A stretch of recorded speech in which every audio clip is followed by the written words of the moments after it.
Hey everyone, welcome to episode 178, Crying It Out. Meet our mom, Kelly Hutchison. She is a life coach. She is a child counselor. She is a teacher. She's a parent coach. And she's a mom to us. She will teach you to stop yelling at your kids. She will teach you to get your kids to listen.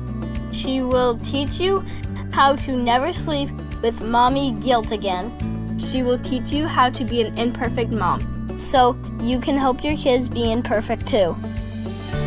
And have harmony in the home. So I just got back from the most amazing weekend with Dr. Shafali. She has a once-a-year event called Evolve. I highly recommend going next year. It's been in California before, it's been in New York before, and this year it was in Georgia, which is an hour-and-a-half flight for me. And people came from all over the world. She did the entire alphabet of people outside the United States, and almost every letter was represented, except for like the Q's and the X's. It was crazy awesome. There was probably 400 people there. It was unbelievable. I'm going through my notes now. I have an amazing episode about it, which is really going to help you unlock some of places where you feel stuck, because it helped me in places I feel stuck, and it helped the people around me where they were feeling stuck. And of course, there's going to be lots of analogies, lots of stories, and I can feel a little perfectionistic Kelly coming out and trying to make it perfect.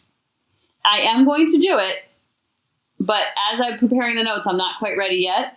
I heard the most amazing TikTok on a strategy that we can use when our kids are, when they're just like in the red zone and they can't get out and they don't even know how to like make a U-turn and like calm down. And we're trying all the strategies. We're trying all the things. A lot of times it's easier to practice these strategies when they're upset about something that has nothing to do with us. Because when they're upset with us, that's when the ego gets really roared and really flared. So it's good to practice these strategies of seeing what they gravitate towards when they're upset about something else, like a toy or homework, or feeling overwhelmed with all that they have to do, or their messy room. When it's not directed at us, it's easy to practice these different strategies to see which ones they kind of lean towards. So then, in the heat of the moment, when they are upset with us, which they're going to be, completely normal. My kids are upset with me all the time. It doesn't rattle me as much as it used to before, because they're growing and they're learning and they're developing. And sometimes they're going to like things that I decide, and sometimes they're not. But we can't be people pleasers with our kids, because then we're just making them think that whatever they say goes and the world will bend just because they asked to stay up later and be on electronics versus going to bed on time so they get enough sleep. So it's okay that they don't always agree with you. We just don't have to get in a battle about it. We just have to allow them to be disappointed. It doesn't mean we're a bad parent. It doesn't mean we're a bad human. It just means they're disappointed in a decision we made. And we've been disappointed before in decisions they've made or people around us have made, and we've lived to tell about it. So feeling disappointment is not going to make anybody crumble into a puddle of mush. So I was listening to TikTok, of course, because that's a great way to go through my notes. And I heard this strategy by a mom named Sugar Bomb Corey. I don't know this person. This is the only TikTok I've seen of hers, but I thought this idea was so cute, and I just had to share it. I thought it'd be a good way to help you with the strategy as I'm preparing notes I'll give you a little preview. It's called Toddlers in Tuxedos. And I thought, well, mostly men wear tuxedos. So what is something that starts with a T that has to do with females? And I thought, I want to do toddlers in tuxedos, and I want to do toddlers in tiaras. I want to do two separate episodes, but it's about the same topic. So that doesn't make any sense. So it's going to be a little bit longer as far as the title. But I'm just trying to include all the people, because I know lots of dads listen. I know lots of moms listen. So I want to be making sure that I'm talking to all of the listeners. So Sugar Bomb Corey, Corey, made this on 10/5. It's really quick. It's short and sweet. Probably work on the younger kids, but I thought it was super cute. I'll let her explain it because she can do it better than I can. My grown-up son was just reminding me today about what I used to do when he was crying, but like I needed him to stop crying. Like kids have to cry, but like sometimes you got stuff you got to do, like they got to stop crying. So I would say, let me look in your mouth and see how many cries you have left. So he would like open his mouth, and then I would look and I'd be like, yeah, it looks like there's like 4 more cries in there.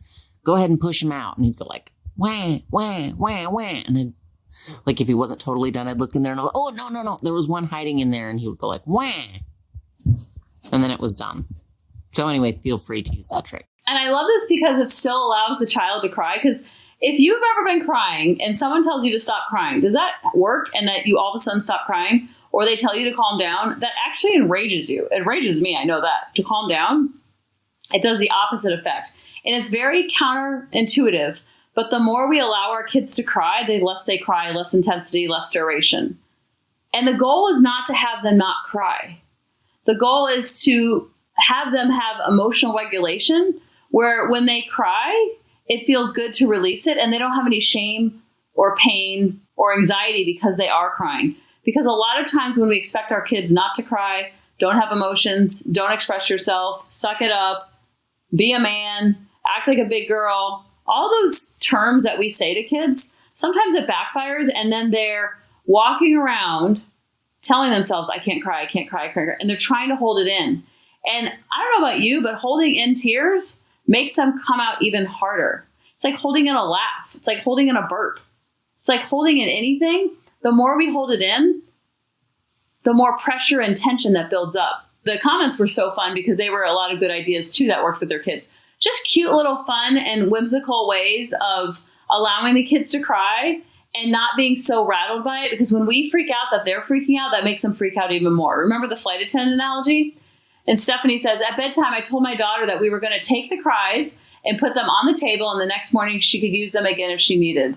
That's so good because you're not shaming them for crying. You're allowing them to cry. They're not supposed to be able to regulate their emotions yet. They look to us to be able to regulate their emotions. Maddie Bird says, my parents would say, I see a smile creeping up your leg. Oh, now it's in your tummy. It's on your arm. Uh-oh, it's coming up your face. And it worked every time. For some reason, my sisters and I, when we were trying to calm each other down, we'd say, it's so silly, but it worked.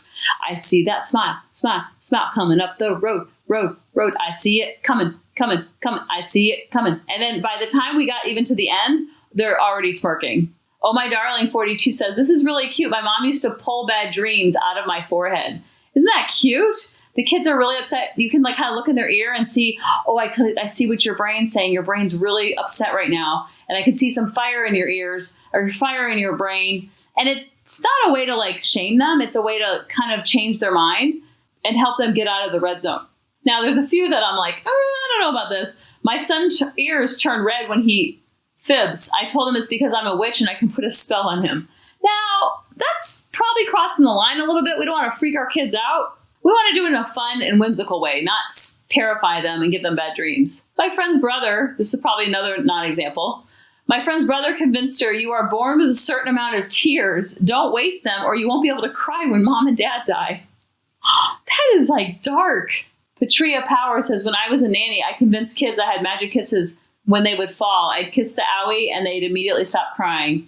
Kids believe in that. I remember my kids were really nervous for kindergarten. So I told them we were going to go buy power shoes. And these power shoes were filled with things like bravery and courage and confidence. And as soon as you put them on, they made you feel magical. Adams Witt says, I count how many sugar bugs are in each side of my son's mouth, and then we have to defeat them. I think she's talking about with brushing teeth. But think about when they're crying, their mouths are wide open. So you could tell a story about something that you see inside their mouth. Moore Roush says, well, there's no reason to laugh or smile at any time in this house. So definitely don't do that. So a little reverse psychology. Grady calls it reverse biology. It's like, Mom, I know you're using reverse biology on me. And every time I say it the right way, I have to think about, because we say reverse biology now in our family. It's kind of like David worked with a guy. I think I've told you this before. And he's like, you guys, it's not rocket surgery, meaning rocket science and brain surgery. And he mixed them up and he was dead serious. And so now we say that in our family. We say the wrong way. And so when I have to say it the right way, it makes me literally think harder. Someone says, please give me more cute mom advice. And then she says this. I got a quick one for you. When that same son was about 3, we used to walk up to his preschool and we went through this big field and there was all these grasshoppers and they would always fly in his face. And he became seriously afraid of the grasshoppers to the point that like he didn't want to go to school anymore. And so anyway, one day as we were walking, I found this like big fat grasshopper that was just kind of chilling on a rock. So I was like, Lane, I think this is like the grand wizard grasshopper. And he's like, whoa. And I was like, let's talk to him. And so I kind of leaned down and I said, hey, Grandpa Grasshopper, Lane is really freaked out by you guys like flying in his face all the time. And then I was like, Lane, he's saying something. And I leaned in and I was like, oh, Lane, he says he's so sorry, but the grasshoppers can't see very good. They're not trying to fly at you. They just can't really see. And it was good enough for him. So just try adding a little whimsy into the parenting stuff. It works. Yes, I cannot stress that enough. Once we get out of our story that our child is bad, disrespectful, ADD, rude, not listening, defiant, oppositional defiant, all these labels we want to put on and all these stories we want to put on him or her, once we let go of those stories, then we can get super creative and be more whimsical and be more magical and kind of meet them on their level and bring out the child in us versus always trying to bring the adult out in them. Because they're not born as adults. And so they have to learn these skills. And I think we all get tricked into thinking they should know these skills. So that's a fun and light way of handling when they're upset. Again, the goal is not to make it go away. The goal is to reduce the shame and fear of them doing it. Now, a little bit more serious side, this kind of says it in a more serious level. It's Gabor Mate, Gabormate, but he has an accent, so it's probably like Gabor Mate.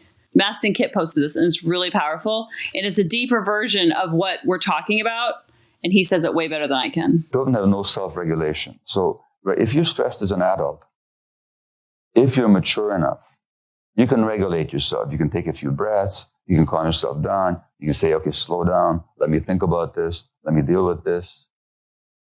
An infant can't do that. Infant's got no self-regulation whatsoever.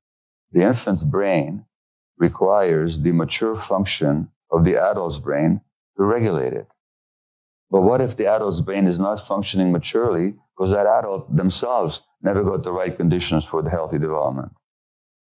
Now you have an immature adult's brain regulating or trying to regulate an immature infant's brain.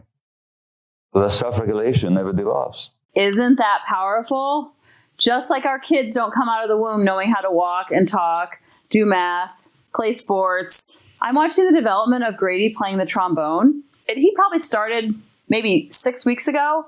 And I'm telling you, we don't have a musical bone in any of our bodies. He has nothing in his DNA that has musical inclined in his DNA. When he got that trombone home the first day that we rented from the school, he didn't know how to hold it. He didn't know how to even make it make noise because you have to do this weird thing with your lips. And he has Invisalign, so that was messing up his pucker, I guess you call it. And to go from that, and every single day he has to practice 15 minutes a day, 90 minutes a week at least. And now I hear actual songs like Row, Row, Row Your Boat and Mary Had a Little Lamb and Hot Cross Buns. I'm hearing these songs, and he says he knows 39 melodies by now. That is cuckoo for Cocoa Puffs crazy. But just like Grady didn't know how to play the trombone, he's watching YouTubes. He has an amazing teacher. He's practicing. We are encouraging him. We cannot help him at all, but we're just like, wow, Grady, way to go. We're sending videos to the grandparents. We're sending videos to the aunts and uncles and the friends to kind of encourage him. They're like, you're doing great. Then they're giving him feedback. So watching that process happen is the same way we have to help our kids with their emotions. We have to be able to regulate our emotions first to help them when they are in emotional dysregulation. Just like they don't know how to do all the things I just mentioned, they don't know how to regulate their emotions, and they're not supposed to. Even if they had the most peaceful, most emotionally regulated parent on the planet, they still don't know how to do it. But through time, through practice, through a little bit every single day, all of a sudden you have a kid who's saying, I'm feeling very frustrated. They're using their words instead of throwing things and punching things and screaming their head off. They're using their words. They're having strategies. We're being fun and whimsical. We're not pushing that away and not allowing them to feel their feelings. We have to get comfortable seeing them uncomfortable and knowing that's part of the human experience. And the more we allow it, the less it happens, the less intensity, the less frequency, and less duration. But it's always going to happen. The goal is not to make it go away. The goal is to embrace the imperfections, The goal is to allow it, and you'll find that when you allow it, you'll have much more harmony in the home because you won't be so rattled and triggered and upset by it. You'll know that this is a child having a hard time versus giving you a hard time. And then you are equipped with strategies to help him or her, which allows them to have strategies to help themselves over time. And in that, you'll have more harmony in the home. I love you guys, and I'll talk to you next week. Bye-bye. Hey mamas, thanks for listening. If you had any ahas, clicks, or those lightning bolt moments while listening, you have to check out my free parenting bootcamp, where we take all of this to the next level and we try to create even more awakenings for ourselves so that we can connect more with our kids and never yell at them again. You can sign up at www.coachingkelly.com. And if you really want to fill up my love cup, send me an email of what your aha was, what your click was, what was that lightning bolt moment while you were listening. I want nothing more in life than for you to have harmony in your home and to learn how to be an imperfect mom like me, which allows your kids to be imperfect too, each and every day. Thanks for listening.